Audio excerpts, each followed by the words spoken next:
तो सबसे पहले हम बात करते हैं ईएम होता क्या है? देखो बच्चे, सबसे पहले इंट्रोडक्शन में आपको पता होना चाहिए, वैसे तो ईएमवे में कई सारा अलग-अलग पोर्शन है, हमें पढ़ना है। देखो भाई, अलग-अलग टाइप की वेव्स होती हैं। Mechanical wave and non mechanical wave 2 type की वेव्स होती हैं आमतौर पे। वेव्स क्या होती है, सबसे पहले कोई बच्चा बताएगा वेव्स क्या होती है? वेव्स का काम क्या होता है? हमने अपनी 11th क्लास में पढ़ा है वेव्स। वेव्स क्या होता है? वेव और वेव का काम क्या पार्टिकल को होता है? एक जगह से दूसरी जगह लेके जाना। यार एक्चुअली कभी भी वेव में पार्टिकल एक जगह से दूसरी जगह नहीं जाता है, एनर्जी जाती है।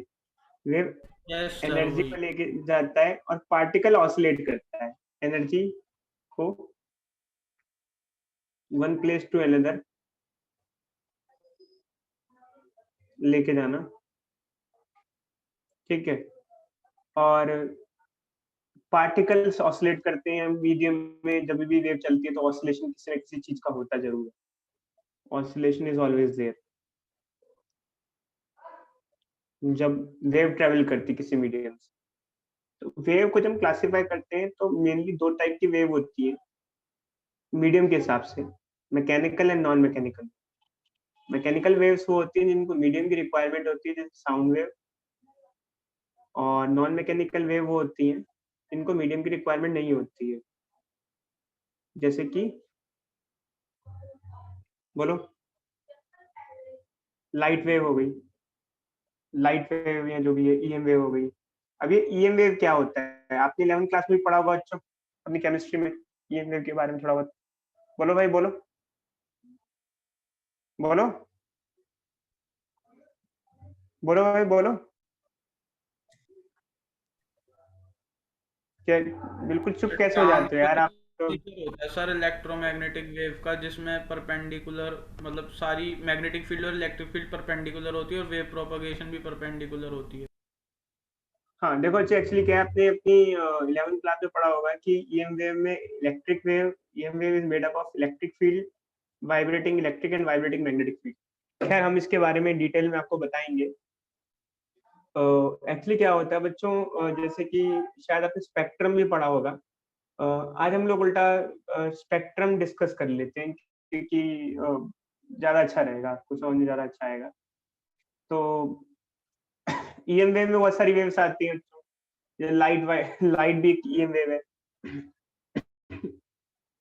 लाइट एक ईएम वेव है।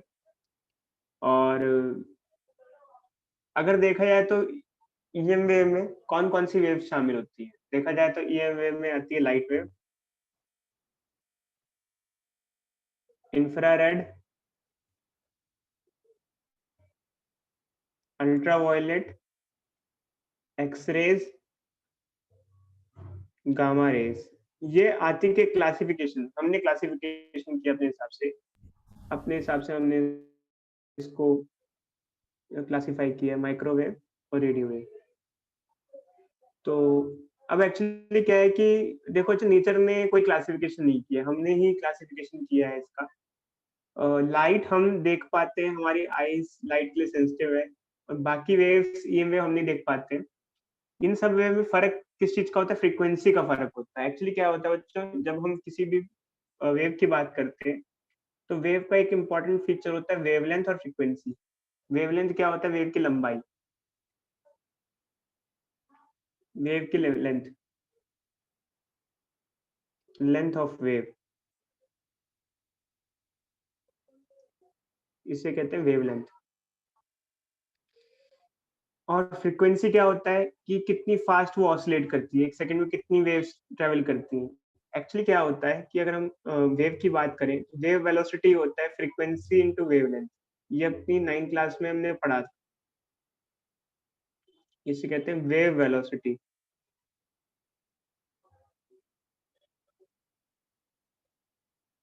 Wavelength into frequency. तो जो ईएम वेव होती है, जितनी भी ईएम वेव है, चाहे आप उसको कोई सी भी ले लो, सभी की जो स्पीड होती है वो स्पीड ऑफ लाइट के बराबर होती है, एयर या वैक्यूम के केस में। ये फॉर्मूला यूज कर सकते हैं। स्पीड ऑफ लाइट होती है 3 इंटू 10 की पावर 8 मीटर पर सेकेंड। आज तक बोला जाता है कि स्पीड ऑफ लाइट से फास्ट कोई चीज नहीं हो सकती है। अभी तक तो यही माना जाता है, और अभी तक ऐसा कुछ फास्ट अचीव भी नहीं किया गया है। आगे देखते हैं कि क्या होता है। तो अब देखो अच्छे होता क्या है कि हमने बाकी वेव्स को डिफरेंशिएट किस बेसिस पे किया है? All other waves are differentiated on the basis of frequency. Frequency के बेसिस पे डिफरेंशिएट किया है हमने, नाम दे दिया है कि यहाँ से यहाँ तक की फ्रीक्वेंसी को हम ये बोल देते हैं, यहाँ से यहाँ तक की फ्रीक्वेंसी को हम ये बोल देते हैं, वहाँ से वहाँ तक की फ्रीक्वेंसी को हम ये बोल देते हैं। बट हमने इसको अलग-अलग नाम क्यों दिए हैं? कोई अच्छा बताएगा ऐसा क्यों है कि हम उसको अलग बोल रहे हैं? नेचर ने तो कोई डिवीज़न दिया ही नहीं है हमें। अ ये तो एक स्पेक्ट्रम है, स्पेक्ट्रम में कोई स्टार्टिंग और कोई एंडिंग नहीं होती है। हमने एक बैंड क्यों डिसाइड कर दी है कि यहाँ से यहाँ तक को रेडियो कोई अच्छा बताएगा ऐसा क्यों किया हमने? सर क्या चीज़ नेचर फिर ने से कोई देखो अच्छे ईएम वेव्स बहुत वास्ट वैराइटीज़ की हमारे पास हैं, अलग-अलग वैराइटीज़ की हैं। बहुत एक मतलब बहुत एक काफ़ी लंबी रेंज अवेलेबल है हमारे पास। एक बहुत बड़ी रेंज अवेलेबल है फ्रीक्वेंसी की हमारे पास। तो हमने उसको क्लासिफ़ाई क्यों किया मतलब खुद ये नाम क्यों दिया है? भई सीधे-सीधे यही तो बोल देते कि ईएम वेव है बस। चाहे कोई सी भी फ्रीक्वेंसी की हो, चाहे कोई भी वेवलेंथ की हो, भई कोई भी फ्रीक्वेंसी की होती है, ऐसी सर ईएम वेव उनकी दिखने में होती। प्रोडक्शन और यूजेस के बेसिस पे। शाबाश बच्चे, वेरी गुड। ऐसे होती एक्चुअली क्या होता है कि उसकी प्रॉपर्टीज़ के बेसिस पे हमने क्लासिफ़ाई कर दिया है कि भाई इतनी फ्रीक्वेंसी की वेव इस काम आ सकती हैं, ये होती हैं, वो होती हैं।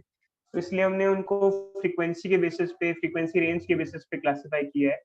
और एक्चुअली क्या होता है, ये जो वेव्स हैं, जैसे ऑसिलेट करती हैं, तो फ्रीक्वेंसी क्या होता है जितनी फास्ट ऑसिलेट करती हैं, जैसे यूँ। अगर जल्दी-जल्दी ऑसिलेट करती हैं मतलब फ्रीक्वेंसी हाई फ्रीक्वेंसी, आराम-आराम से ऑसिलेट करें तो लो फ्रीक्वेंसी है। तो जो फ्रीक्वेंसी हाई होती है तो वेवलेंथ छोटी होती है। तो फ्रीक्वेंसी और एनर्जी एक-दूसरे से एसोसिएटेड होती है। देखो एक्चुअली क्या होता है कि energy of wave is directly proportional to frequency of wave. जो वेव जितनी हाई फ्रीक्वेंसी की होगी, उसके अंदर उतनी ही हाई एनर्जी होगी और वो हमारे लिए हार्मफुल भी हो सकती है। जैसे कि अगर कंपैरिज़न किया जाए, तो मैंने यहाँ पर ना रैंडम अरेंजमेंट नहीं किया है। मैंने इनको फ्रीक्वेंसी इंक्रीज़िंग ऑर्डर में प्लेस किया है। नीचे जाते-जाते फ्रीक्वेंसी बढ़ रही है। नीचे जाते-जाते फ्रीक्वेंसी क्या हो रही है? इंक्रीज़ हो रही है। इसका मतलब कि आपके हिसाब से यहाँ पे सबसे हार्मफुल रेज़ कौन-सी होंगी? सबसे हाई एनर्जी रेज़ गामा। कौन-सी है इनमें से? गामा गामा है। सबसे high energy rays gamma rays है। मतलब गामा रेज़ ऐसी हैं कि जो स्किन कैंसर कर सकती हैं। फ्यूचर में गोलियों वाले वेपन नहीं चलने वाले। फ्यूचर है बच्चों उन वेपन का जो कि गामा गन का। समझे नहीं समझे? कोई किसी बंदे को गामा गन मारेगा, वो दूसरा बंदा मर जाएगा। एक मिनट, एक मिनट, एक मिनट, एक मिनट।